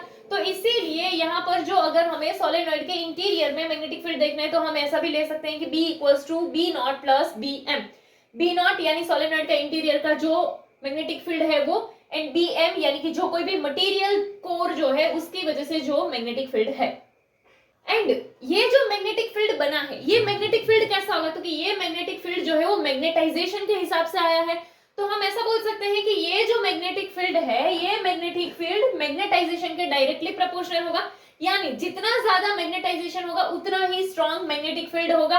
तो इसीलिए यहाँ पर हम ऐसा भी बोल सकते हैं कि B M directly proportional to M, कि यहाँ पर जो मैग्नेटिक फील्ड है वो डायरेक्टली प्रोपोर्शनल टू मैग्नेटाइजेशन होगा। नाउ अगर यहाँ पर तुम्हें ये जो है प्रोपोर्शनलिटी का हटाना है एंड इक्वल टू डालना है तो तुम्हें कोई भी कांस्टेंट डालना पड़ेगा। तो यहाँ पर सपोज हम कौन सा कांस्टेंट डालते हैं, म्यू नॉट डालते हैं, तो क्या आ जाएगा, B M equals to mu naught M. अभी ये म्यू नॉट क्या है, तो ये म्यू नॉट जो है वो परमिएबिलिटी ऑफ वैक्यूम है। सी यही म्यू नॉट को हमने बायो-सावर्ट्स लॉ में यूज किया था। सो ये जो म्यू नॉट है वो क्या है, परमिएबिलिटी ऑफ वैक्यूम। नेक्स्ट, अभी हमने ये 3 इक्वेशंस जो है वो डिराइव किए। नाउ अगर हम यहाँ पर एक और वेक्टर फील्ड जो है वो लेकर आए जो कि क्या है हमारा magnetic intensity. Now magnetic intensity जो है इसे हम लिखते हैं किससे, तो इसे हम लिखते हैं H से, एंड मैग्नेटिक इंटेंसिटी का फॉर्मूला हम ये बना सकते हैं। नाउ ये फॉर्मूला आया कहां से, वो अगर हम देखें तो पहले हमें ये देखना होगा कि मैग्नेटिक इंटेंसिटी क्या है। सो मैग्नेटिक इंटेंसिटी यानी कि कोई भी यूनिट लेंथ के हिसाब से जितना करंट पास हो रहा है वो क्या होगा, मैग्नेटिक इंटेंसिटी होगी। सो इसके लिए हम क्या बोल सकते हैं कि H equals to I upon L। Now अभी हमने क्या देखा था, तो कि हम जो फाइंड कर रहे थे वो किसके लिए था, तो कि सोलेनोइड के इंटीरियर के लिए था एंड ऐसे करंट था। तो यहाँ पर नंबर ऑफ टर्न्स जो है वो सपोज क्या है, n है, तो इसीलिए यहाँ पर नंबर ऑफ टर्न्स n होंगे एंड उसमें से यूनिट लेंथ में पास होने वाला करंट, तो इसीलिए ये जो होगा ये क्या आ जाएगा, n आ जाएगा, तो इसीलिए यहाँ क्या आ जाएगा, ni। सो यहाँ पर अगर हम देखें ये ni जो है तो ये हमारा डायरेक्टली अगर हम इसके अकॉर्डिंग देखें तो यहाँ पर क्या है, B naught equals to mu naught n I है। तो यहाँ पर अगर हमें वैल्यू पुट करना है तो हम ऐसा भी तो कर सकते हैं कि B naught equals to mu naught n I की जगह पर क्या लिख देते हैं, एच। तो इसीलिए हमारा एक फॉर्मूला ऐसा भी हो सकता है कि B naught equals to mu naught h. So अगर हम इस फॉर्मूला का यूज करते हैं तो सी हमने यहाँ पे एक सेकंड फॉर्मूला देखा था, बी इक्वल्स टू क्या था, तो कि B naught plus B M. तो बी नॉट है उसकी जगह पर अगर मैं ये लिख दूं तो क्या आ जाएगा, तो कि म्यू नॉट एच प्लस में क्या है, B M. Now B M हमने क्या देखा था, तो कि म्यू नॉट एम, तो इसीलिए यहाँ पर क्या आ जाएगा, म्यू नॉट एम। सो इसमें भी म्यू नॉट, इसमें भी म्यू नॉट को निकाल लेते हैं कॉमन, तो यहाँ पर बचा क्या, एच प्लस यहाँ क्या बचा, एम।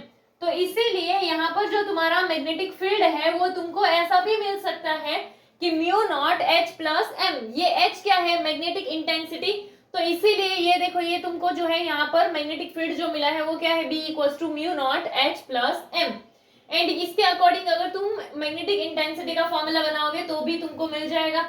कि ये जो है ये यहाँ मल्टीप्लाई से यहाँ डिवाइड में आ जाएगा, इसको प्लस में से माइनस में भेज दो, ऐसा करोगे तब भी तुमको यही फॉर्मूला मिलने वाला है।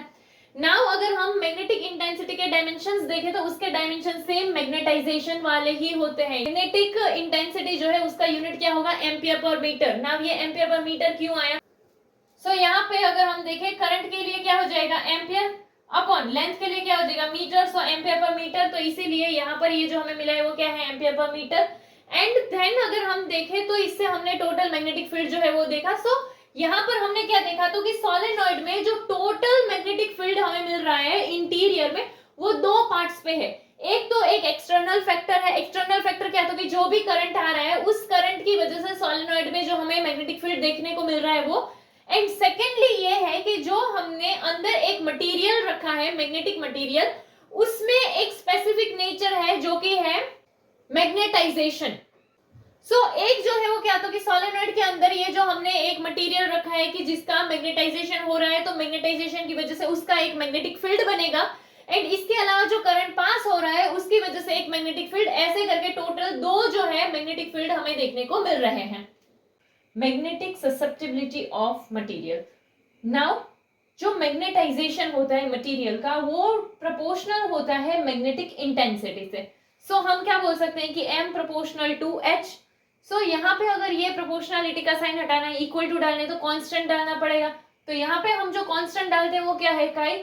अभी ये जो है ये क्या, तो कि ये एक डायमेंशनलेस क्वांटिटी है। एंड ये जो है ये कांस्टेंट क्या है, तो कि ये है magnetic susceptibility of material. Magnetic susceptibility का मतलब क्या है, तो कि जो कोई भी मैग्नेटिक मटेरियल है वो एक्सटर्नल फील्ड से कितना रिस्पॉन्ड करता है, मतलब एक्सटर्नल फील्ड जो है उससे कितनी इफेक्ट आ सकती है, उससे कितना रिस्पॉन्ड करेगा, वो क्या होता है, magnetic susceptibility of material. Now suppose कि सोलेनॉइड में से करंट पास हो रहा हो एंड सोलेनॉइड के इंटीरियर में एक मटेरियल हो कि जो मैग्नेटाइज्ड हो सकता है, तो ऐसे टाइम पे जो मैग्नेटिक फील्ड मिलेगा वो टोटल मैग्नेटिक फील्ड जो है, हमने क्या देखा था कि वो मैग्नेटिक फील्ड जो है वो क्या होगा कि B equals to B naught plus B M था। एंड इसमें जो है हमने लास्ट में ये फॉर्मूला देखा था कि B equals to mu naught H plus M. Now यहाँ पे हमारे पास एक इक्वेशन ये है एंड एक इक्वेशन ये है। यहाँ पे मैग्नेटाइजेशन है, यहाँ पर मैग्नेटाइजेशन के लिए हमने एक चीज फाइंड कर रखी है। तो अगर हम ये दोनों इक्वेशन जो है उसका यूज करें तो क्या लिख सकते हैं, तो कि B equals to mu naught H, m की जगह पर ये पुट कर दे तो क्या आ जाएगा, काई H। अब यहाँ पर भी H है, यहाँ पर भी H है, दोनों में से H को क्या करते हैं, कॉमन निकाल लें।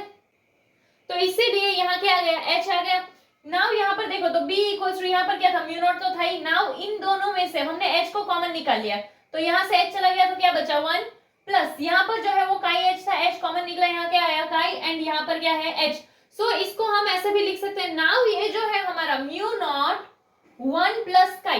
तो इसमें अगर हम देखें तो ये क्या होगा, तो कि ये होगा म्यू, यानी कि ये जो है कोई भी जो मटेरियल है उस मटेरियल के लिए परमिएबिलिटी होगा, ऐसा हम बोल सकते हैं। तो इसीलिए यहाँ पर अगर हमारे पास ये म्यू नॉट 1 प्लस काई है, इसको हम अगर लेते हैं म्यू, ये म्यू क्या है वो पता चल गया, म्यू जो है वो क्या है, तो कि परमिएबिलिटी ऑफ मटेरियल। तो यहाँ पे जो इसकी जगह पर अगर हमने म्यू पुट करा तो हम इसको क्या लिख सकते हैं, म्यू एच लिख सकते हैं कि B इक्वल्स टू क्या हो जाएगा, म्यू एच। इसके अलावा अगर हम ये ले कि चलो ये हमारा ये किसका वैल्यू म्यू है, तो यहाँ पर हम ऐसा भी करें कि अगर म्यू इक्वल्स टू क्या है, म्यू नॉट 1 प्लस काई है, ये म्यू नॉट यहाँ मल्टीप्लाई है, यहाँ आएगा तो डिवाइड में आ जाएगा, तो क्या हो जाएगा, तो कि म्यू अपॉन म्यू नॉट, तो इक्वल्स टू में क्या रहेगा, 1 प्लस काई।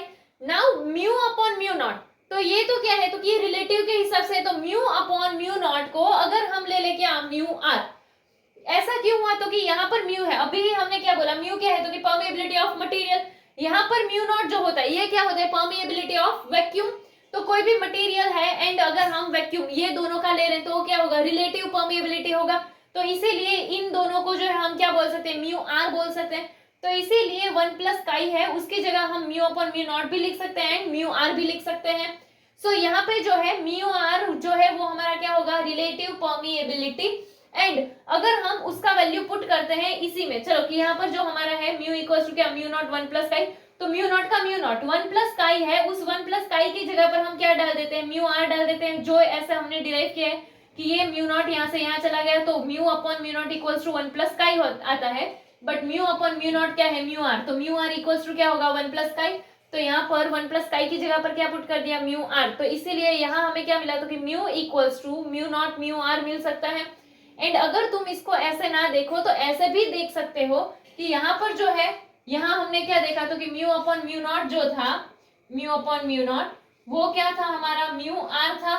तो अगर ये यहाँ से यहाँ जाए तो क्या होगा, तो कि म्यू इक्वल्स टू क्या हो जाएगा, mu naught mu are.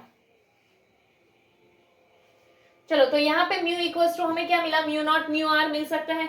Now तुम्हारे पास जो है एक ये इक्वेशन है जहां पर हमारे पास ये वैल्यू है म्यू का, एंड इसके अलावा हमारे पास एक ये इक्वेशन है। सो अगर हमें यहाँ पर ये इक्वेशंस का यूज करना है तो हम क्या कर सकते हैं, तो यहाँ पे अगर हम देखें म्यू नॉट का, म्यू नॉट तो है ही, 1 प्लस काई है ना, 1 प्लस काई इक्वल्स टू यहाँ हमने क्या देखा, म्यू आर। तो यहाँ पर क्या आ गया, म्यू आर, एंड देन क्या है, एच। तो वो एच का एच, तो हमें मैग्नेटिक फील्ड हम इस वे में भी लिख सकते हैं। बट यहाँ पर देखो क्या है, mu naught mu R. So mu naught mu R क्या होगा, वो हमने अभी देखा कि म्यू नॉट म्यू आर क्या होगा, म्यू होगा, ये वाला देखा वो, या फिर इसमें से देख लो, दोनों में एक ही बात है कि क्या, म्यू नॉट म्यू आर जो है वो क्या होगा, म्यू। सो हम मैग्नेटिक फील्ड के लिए क्या बोल सकते हैं कि बी इक्वल टू क्या होगा, mu H. Magnetic substance. Now magnetic substance हम किसे बोलते हैं, तो अगर कोई भी सब्सटेंस कि जिसे हम एक्सटर्नल मैग्नेटिक फील्ड में रखते हैं, एंड एक्सटर्नल मैग्नेटिक फील्ड में रखने की वजह से उसमें इंड्यूस्ड मैग्नेटिक फील्ड प्रोड्यूस होता है, तो ऐसे सब्सटेंस को हम क्या बोलते हैं, मैग्नेटिक सब्सटेंस। एंड ये जो मैग्नेटिक सब्सटेंस होते हैं वो 3 टाइप्स के होते हैं, जिसमें से अगर हम देखें तो एक diamagnetic, paramagnetic and ferromagnetic. Now diamagnetic अगर हम देखें तो डायामैग्नेटिक सब्सटेंसेस ये ऐसे होते हैं कि जो मैग्नेट से रिपल करते हैं। रिपल करते हैं यानी क्या, तो कि अगर हम इनको कोई भी एक्सटर्नल मैग्नेटिक फील्ड में रख देंगे तो ये always stronger to weaker magnetic field की साइड मूव करेंगे। स्ट्रॉन्गर टू वीकर क्यों मूव करते हैं, तो कि जहां पर स्ट्रॉन्ग मैग्नेटिक फील्ड है वहां से ये ज्यादा रिपल करेंगे, तो इसीलिए वो किस साइड जाएंगे, वीक मैग्नेटिक फील्ड, वहां पर भी रिपल्शन होगा बट कम होगा कंपेयर टू स्ट्रॉन्ग वाली साइड, इसीलिए ये लोग कहा तो कि स्ट्रॉन्गर टू वीकर पार्ट में मूव करते हैं। एंड क्या, तो कि मैग्नेट से रिपल करते हैं, यानी किसी जैसे आयन है, आयन जैसे मैग्नेट से क्या होता है, अट्रैक्ट होते हैं, तो वैसे ही ये जो डायामैग्नेटिक सब्सटेंस है अगर हम देखें तो आयन भी क्या होगा, रिपल होगा। नाउ अगर हम देखें तो यहाँ पर एक ऐसे बार है जो कि डायामैग्नेटिक मटेरियल का है, एंड उसको अगर हम एक्सटर्नल मैग्नेटिक फील्ड में रखते हैं, ठीक है, कि जैसे यहाँ पर ये ऐसे एक्सटर्नल मैग्नेटिक फील्ड होता है, एंड यहाँ पर हमने इसको रखा हुआ है, तो क्या हुआ, तो कि देखो यहाँ पे मैग्नेटिक फील्ड लाइंस ऐसे चली गई, यहाँ से मैग्नेटिक फील्ड लाइंस ऐसे चली गई। सो हम क्या बोल सकते हैं, तो कि यहाँ पे मैग्नेटिक फील्ड लाइंस जो है वो क्या कर रही है, रिपल कर रही है। तो ये तो हमने यूनिफॉर्म के हिसाब से देखा। अगर हम इसको नॉन यूनिफॉर्म मैग्नेटिक फील्ड में रखेंगे तो क्या होगा, तो कि वो stronger to weaker magnetic field की साइड मूव करेगा। एंड जो डायामैग्नेटिक सब्सटेंस होते हैं उसमें एटम का रिजल्टेंट मैग्नेटिक मूवमेंट जो होता है वो 0 होता है, यानी कि हमें कोई भी रिजल्टेंट मैग्नेटिक मूवमेंट देखने को नहीं मिलता है। एंड अगर हम डायामैग्नेटिक मटेरियल्स देखें तो ये उसके कुछ एग्जांपल्स हैं। एंड अगर हम ससेप्टिबिलिटी देखें तो जो कोई भी डायामैग्नेटिक सब्सटेंस होते हैं उनकी ससेप्टिबिलिटी जो है वो स्मॉल होती है एंड नेगेटिव होती है। Next, superconductor as diamagnetism. Superconductors जो होते हैं वो थोड़े से डिफरेंट टाइप के डायामैग्नेटिक सब्सटेंस होते हैं। नाउ सुपरकंडक्टर्स ये वो मेटल्स होते हैं कि जिनको बहुत ही ज्यादा लो टेम्परेचर पे कूल करते हैं, कि जहां पर जो है वो परफेक्ट कंडक्टिविटी भी शो करे एंड परफेक्ट डायामैग्नेटिज्म भी शो करता है। एंड इसके अलावा अगर हम देखें तो उसमें मैग्नेटिक फील्ड जो है वो ये सुपरकंडक्टर्स में पेनिट्रेट नहीं करता है, यानी कि इसमें मैग्नेटिक फील्ड जो है वो उसके इनसाइड में नहीं होता है। एंड ये जो कंडक्टर्स होते हैं उसके लिए जो हमारा काई का वैल्यू होता है वो क्या होगा, -1, एंड इसके लिए जो रिलेटिव परमेबिलिटी होता है वो क्या हो जाएगा, 0। नाउ इसके पहले वाले लेक्चर्स में हमने देखा था कि रिलेटिव परमेबिलिटी जो है उसके लिए हमारा ऐसा फॉर्मूला होता था कि μr = 1 + काई। तो अगर काई का वैल्यू -1 है तो क्या आ जाएगा, ये 0 हो जाएगा। एंड इसके अलावा हमने क्या देखा था, तो कि जो डायामैग्नेटिक सब्सटेंस होते हैं वो मैग्नेट से रिपल करते हैं। सो सेम वे मैग्नेट जो है वो सुपरकंडक्टर्स को भी रिपल करते हैं, एंड जो सुपरकंडक्टर्स है वो मैग्नेट को रिपल करते हैं। Paramagnetism and paramagnetic substance. कोई भी पैरामैग्नेटिक सब्सटेंस है एंड अगर हम उसे एक्सटर्नल मैग्नेटिक फील्ड में रखते हैं तो वो वीकली मैग्नेटाइज्ड होता है। एंड कि जब हम उसे कोई भी एक्सटर्नल मैग्नेटिक फील्ड में रखते हैं तो वो वीक मैग्नेटिक फील्ड से स्ट्रॉन्ग मैग्नेटिक फील्ड की साइड मूव करता है, यानी कि वो मैग्नेट से थोड़ा बहुत अट्रैक्ट होता है। ये जो पैरामैग्नेटिक सब्सटेंस होते हैं वो वीकली अट्रैक्टेड होते हैं मैग्नेट से। एंड ये जो एटम्स है इसमें हमें परमानेंट मैग्नेटिक डाइपोल मूवमेंट देखने को मिलता है। कोई भी पैरामैग्नेटिक सब्सटेंस है, जब वो कोई भी एक्सटर्नल फील्ड प्रेजेंट है तो उस टाइम पे ये पैरामैग्नेटिक सब्सटेंस का जो डाइपोल मूवमेंट होगा वो फील्ड की सेम डायरेक्शन में ही होता है। एंड यहाँ पर अगर हम देखें तो काई का जो वैल्यू होता है वो पॉजिटिव होता है। एंड इसके अलावा ये जो पैरामैग्नेटिक सब्सटेंस है इसको जब हम कोई भी एक्सटर्नल फील्ड में रखते हैं तो जो फील्ड लाइंस होती है वो ऐसे कंसंट्रेट हो जाती है एंड इनसाइड में, मतलब कि यहाँ पर क्या तो कि जो फील्ड लाइंस ऐसे पास हो रही है ना वो ऐसे होके पास होगी, मतलब कि वो इनसाइड में आ जाती है। तो इसकी वजह से क्या होगा तो कि इसका अंदर का जो मैग्नेटिक फील्ड है वो क्या हो जाएगा, इंक्रीज हो जाएगा। एंड अगर कोई भी पैरामैग्नेटिक सब्सटेंस है उसे अगर हम नॉन यूनिफॉर्म मैग्नेटिक फील्ड में रखेंगे तो उस टाइम पे वो क्या तो कि वीक से स्ट्रॉन्ग की साइड मूव करेगा। एंड कुछ पैरामैग्नेटिक मटेरियल्स अगर हम देखें तो ये कुछ पैरामैग्नेटिक मटेरियल्स के एग्जांपल्स है। नाउ यहाँ पर एक चीज की अगर हम इसको डायमैग्नेटिक से कंपेयर करना चाहे तो डायमैग्नेटिक में हमने क्या देखा था, वो मैग्नेट से क्या करता है, रिपल करता है। पैरामैग्नेटिक में क्या देख रहे हैं तो कि वो वीकली अट्रैक्ट करता है। इसके अलावा डायमैग्नेटिक में क्या था तो कि हमें कोई भी मैग्नेटिक डाइपोल मूवमेंट देखने को नहीं मिलती थी, वो जीरो थी, बट यहाँ पर हमें मैग्नेटिक डाइपोल मूवमेंट देखने को मिलेगी। इसके अलावा क्या था तो कि जब भी हम कोई भी डायमैग्नेटिक सब्सटेंस है उसे एक्सटर्नल फील्ड में रखते थे तो वो ऑलवेज क्या मूव करता था, स्ट्रॉन्ग टू वीक मूव करता था। बट जो कोई भी पैरामैग्नेटिक सब्सटेंस है उसको जब एक्सटर्नल फील्ड में रखेंगे तो वो वीक टू स्ट्रॉन्ग मूव करेगा। उसका रीजन क्या है तो कि पैरामैग्नेटिक अट्रैक्ट करता है इसीलिए वीक टू स्ट्रॉन्ग मूव कर रहा है, बट डायमैग्नेटिक क्या करता था, रिपल करता था, तो इसीलिए स्ट्रॉन्ग टू वीक मूव कर रहा था। इसके अलावा डायमैग्नेटिक में अगर हम देखें तो डायमैग्नेटिक में हमने क्या देखा था, फील्ड लाइंस जो है वो ऐसे पास होके चली जाती थी रिपल्शन की वजह से, बट यहाँ पर पैरामैग्नेटिक में क्या हुआ तो कि वो ऐसे इनसाइड से जा रही है, यानी यहाँ वो मैग्नेटिक फील्ड को इंक्रीज कर रहा है पैरामैग्नेटिक में, जबकि डायमैग्नेटिक में क्या हो रहा था, मैग्नेटिक फील्ड रिड्यूस हो रहा था। इसके अलावा यहाँ पर हमने क्या देखा तो कि पैरामैग्नेटिक में जो काई का वैल्यू है वो कैसा है, पॉजिटिव है, वहीं डायमैग्नेटिक में क्या देखा था तो कि वो वैल्यू नेगेटिव होता था। तो ये हम दोनों का कंपैरिजन भी देख सकते हैं कि डायमैग्नेटिक एंड पैरामैग्नेटिक दोनों के बीच का डिफरेंस क्या है। Ferromagnetism and ferromagnetic substance.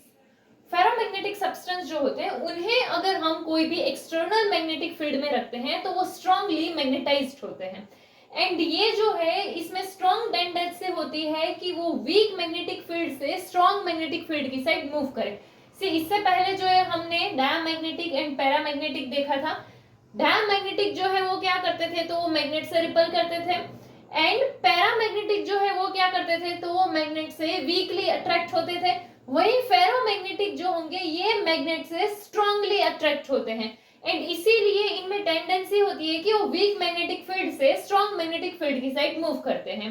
And ferromagnetic material में जो इंडिविजुअल एटम्स होते हैं उसमें हमें डाइपोल मूवमेंट देखने को मिलते हैं। यही सेम चीज हमें पैरामैग्नेटिक मटेरियल में भी देखने को मिल रही थी। इसके अलावा अगर हम देखें तो जो फेरोमैग्नेटिक सब्सटेंस है इसमें हमें डोमेन देखने को मिलते हैं। नाउ क्या होगा तो कि ये जो डोमेन है इसमें हमें डाइपोल मूवमेंट देखने को मिलता है, और इसी की वजह से क्या तो कि जो डोमेन है उसमें हमें नेट मैग्नेटाइजेशन देखने को मिलता है। बट अगर हम कोई भी एक डोमेन को ना देखकर अगर पूरा सब्सटेंस देखते हैं तो क्या होगा तो कि पूरे सब्सटेंस को जब हम कंसीडर करते हैं तो उस टाइम पे जो डाइपोल मोमेंट होती है वो हमें डिफरेंट डायरेक्शन में देखने को मिलती है, यानी कि डिफरेंट डोमेन जो है उन सब का एक रैंडम डाइपोल मोमेंट होता है। इसकी वजह से क्या होगा तो कि जो नेट मैग्नेटाइजेशन होगा वो हमें नहीं मिलेगा, यानी कि नेट मैग्नेटाइजेशन जीरो हो जाता है। रीजन क्या है तो कि यहाँ पर रैंडम डाइपोल मोमेंट देखने को मिलेगी अगर हम एंटायर सब्सटेंस देखें, बट अगर हम जब एक ही डोमेन देखते हैं तो फिर हमें नेट मैग्नेटाइजेशन जो है वो मिलता है। बट अगर पूरा सब्सटेंस लेंगे तो क्या होगा तो कि रैंडम डाइपोल मोमेंट की वजह से नेट मैग्नेटाइजेशन जीरो हो जाएगा। सो इसीलिए यहाँ पर जो है हमें ऐसा देखने को मिल रहा है। अभी अगर हम इसको कोई भी एक्सटर्नल मैग्नेटिक फील्ड प्रोवाइड करते हैं, जैसे यहाँ हमने बी नॉट जो एक्सटर्नल मैग्नेटिक फील्ड है वो प्रोवाइड किया, तो क्या होगा तो कि यहाँ पे क्या होगा, इन सबका डायरेक्शन जो है वो ये बी नॉट की डायरेक्शन में आ जाएगा। एंड इसी वजह से यहाँ पर क्या तो कि ये डायरेक्शन ऐसा होने की वजह से यहाँ पे ये अभी मैग्नेटाइज्ड हो जाएगा। एंड जो फेरोमैग्नेटिक मटेरियल होते हैं वो फेरोमैग्नेटिक मटेरियल में जो फील्ड लाइंस होती है वो हाईली कंसेंट्रेटेड होती है। उसका रीजन क्या है तो कि ये फेरोमैग्नेटिक मटेरियल जो होते हैं वो मैग्नेटिक फील्ड से स्ट्रांगली अट्रैक्ट करते हैं, तो इसीलिए फील्ड लाइंस जो है वो सारी कंसंट्रेट हो जाती है। एंड अगर हम इसको नॉन यूनिफॉर्म मैग्नेटिक फील्ड में रखेंगे तो क्या होगा, तो कि नॉन यूनिफॉर्म मैग्नेटिक फील्ड में रखेंगे तो ये ऑलवेज स्ट्रॉन्ग मैग्नेटिक फील्ड की साइड जाएगा, क्योंकि ये मैग्नेट से अट्रैक्ट करता है इसलिए ऑब्वियसली ये वहां जाएगा जहां पे स्ट्रॉन्ग मैग्नेटिक फील्ड है। तो इसीलिए ये वीक टू स्ट्रॉन्ग की साइड मूव करता है।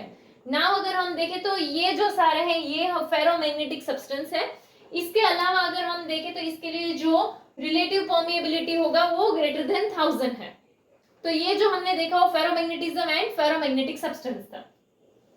नेक्स्ट अगर हम देखें hard ferromagnetic material and soft magnetic material, तो पहले अगर हम हार्ड मैग्नेटिक मटेरियल देखें तो ये क्या होते हैं, तो ऐसे फेरोमैग्नेटिक मटेरियल्स कि जिसमें अगर हम एक्सटर्नल मैग्नेटिक फील्ड रिमूव कर देते हैं तो भी मैग्नेटाइजेशन रहता है, तो ऐसे मटेरियल्स को हम क्या बोलते हैं, हार्ड मैग्नेटिक मटेरियल। नाउ इसमें अगर हम देखें तो आयनिको जो है, जो कि आयन, एल्यूमिनियम, निकल, कोबाल्ट, कॉपर इन सब का बना हुआ है, वो भी ऐसे ही टाइप का एक मटेरियल है। इसके अलावा जो लोडस्टोन है वो भी एक ऐसा ही फेरोमैग्नेटिक मटेरियल है। एंड ऐसे जो मटेरियल्स होते हैं वो परमानेंट मैग्नेट बनाते हैं। इसके अलावा अगर हम सॉफ्ट मैग्नेटिक मटेरियल देखेंगे तो सॉफ्ट मैग्नेटिक मटेरियल में क्या होता है, तो सॉफ्ट मैग्नेटिक मटेरियल जो है ये ऐसे फेरोमैग्नेटिक मटेरियल होते हैं कि जिसमें अगर हम एक्सटर्नल मैग्नेटिक फील्ड को रिमूव कर देते हैं तो क्या हो जाएगा, तो कि उसका मैग्नेटाइजेशन जो है वो भी चला जाएगा। तो ऐसे को हम क्या बोलते हैं, सॉफ्ट मैग्नेटिक मटेरियल। सी हार्ड मैग्नेटिक मटेरियल में हमने क्या देखा था कि अगर हम एक्सटर्नल मैग्नेटिक फील्ड को रिमूव कर देते हैं तो भी मैग्नेटाइजेशन रहता था। नाउ यहाँ पे क्या देख रहे हैं कि अगर एक्सटर्नल मैग्नेटिक फील्ड को रिमूव कर दिया तो फिर जो मैग्नेटाइजेशन है वो क्या हो जाएगा, वो चला जाता है। तो इसको क्या बोलते हैं, सॉफ्ट मैग्नेटिक मटेरियल। नाउ ये जो मटेरियल्स है उसका यूज कहाँ पर होता है, तो इलेक्ट्रिक बेल, क्रेन, ट्रांसफार्मर इन सब में उसका यूज होता है। तो यहाँ पे हमने देखा कि हार्ड जो मैग्नेटिक मटेरियल है वो क्या है, एंड यहाँ पर देखा सॉफ्ट मैग्नेटिक मटेरियल क्या है। हार्ड में सिर्फ याद क्या रखना है, तो कि एक्सटर्नल मैग्नेटिक फील्ड हटा दिया बट फिर भी उसमें मैग्नेटाइजेशन देखने को मिलेगा। सॉफ्ट मैग्नेटिक मटेरियल में क्या देखना है, तो कि एक्सटर्नल मैग्नेटिक फील्ड हटा दिया तो हमें उसमें मैग्नेटाइजेशन देखने को नहीं मिलेगा। मेन डिफरेंस यही है दोनों का।